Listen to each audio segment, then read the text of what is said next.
welcome back to Brown Hills again. So after we made our last video where we were congratulating ourselves on having survived the storms that have been in the UK in the last week, our water pump decided to flush itself. So basically we had water leaking in the van, we had no water in the end in our tank, so we've had to come back to Brown Hills where they're going to fix the tank for us. Actually, I think Renee's exaggerating. We had a little leak, probably half a teacup of water. Felt like quite a big leak. Half a cup, but it needs fixing, no question. And it seems to be frost damage, so we didn't escape entirely. Quite as unscathed as we thought. So since we're back here again and we're basically having an enforced holiday, we thought it would be a good time to talk about the costs of living in the van for a month. Yeah, so we've been in the van for 4 weeks now, and that gives us a bit of a picture as to what we've spent. When we first came, we were budgeting on £500 a week, which is 1,000 Kiwi dollars.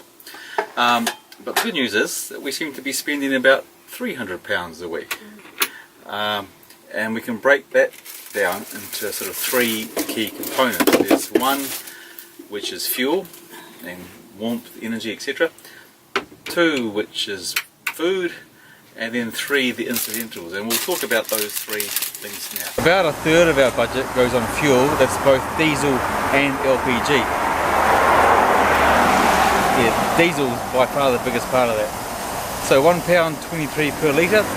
It sounds pretty expensive at first glance, but remember there's no road user charges, so what you see is what you pay. A tank of diesel costs us maybe 80 quid, and we'll probably get close to 500 miles. One thing that's made living in the van cheaper than we expected was the fact that we do prepare most of our own food. So we have probably eaten out maybe twice a week, but most of the time we cook our own food we eat in the van. And the food in the UK has turned out to be an awful lot cheaper than we expected.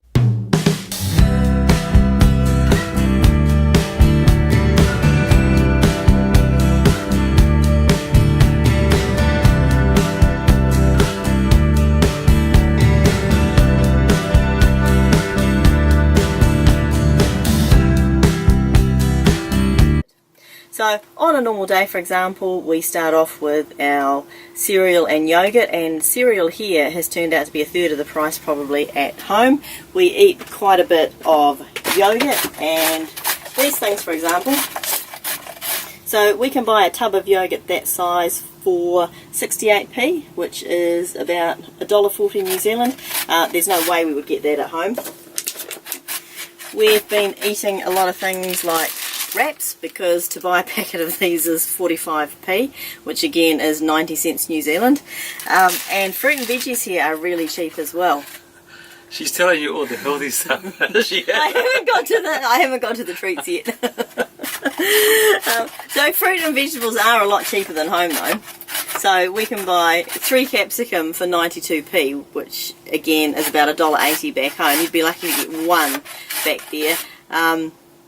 And things like the fruit and that are about a third of the price as well. Some things are about the same. Cheese, milk are no cheaper than at home.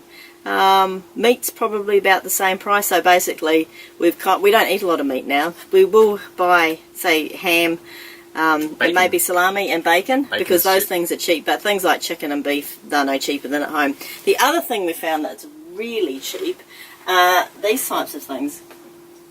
So we've been able to be quite flash with our cooking. So sun-dried tomatoes, you can buy a jar like this for about 70p. These olives, 59p. You can tell we're really excited about how cheap the food is. Balsamic vinegar, 57p. This stuff's quite expensive at home. So we haven't done too badly really on the food front, have we? So we've eaten quite well and we've eaten quite cheaply. We have also had a few treats though, because it turns out chocolate's quite cheap as well, so we may have had a few bars of chocolate and a little bit of fudge too. So I think overall in a week we're spending about £100 to feed ourselves, £60 in the supermarket and £40 in pubs or cheap tea rooms, cafes, that kind of thing. Yeah, the pub thing though has a double purpose though. going to the pub has become a favourite of ours, so they make a good alternative to a campground, and a lot of pubs are happy for you to park in their car parks overnight as long as you buy a drink or a meal. So obviously you need to check with the landlord first, but we've found the pubs that we've been to are really accommodating.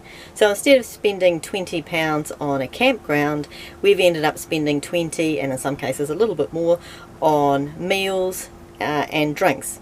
And the other advantage is that you also get to use their toilets, and you can take advantage of their Wi-Fi, but more importantly you also get to meet the locals. So we've had a lot of good banter, we've met some very interesting people. You're never entirely sure what you're going to get with a pub, but we certainly haven't had any bad experiences, and a couple of times it's really saved our bacon.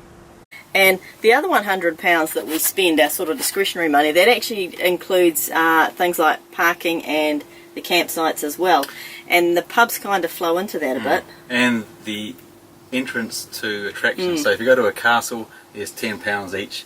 You park at the castle, there's another £10. There's £30 just to go to a castle. And parking just nibbles away. Things like laundry, that costs £6-7. Pay for your washing machine, pay for your dryer. Just little incidentals sort of just nibble away, but that's okay. As I say, we're way under budget. So we budgeted on 500 and it ends up being 300, and yeah, because we've been able to balance out the incidentals with wild camping. So the campsites we've been to cost between, I think the cheapest one was £16 and the dearest one was £20 for a night, but we've only spent 5 nights in paid campsites, so that's worked out quite cheaply.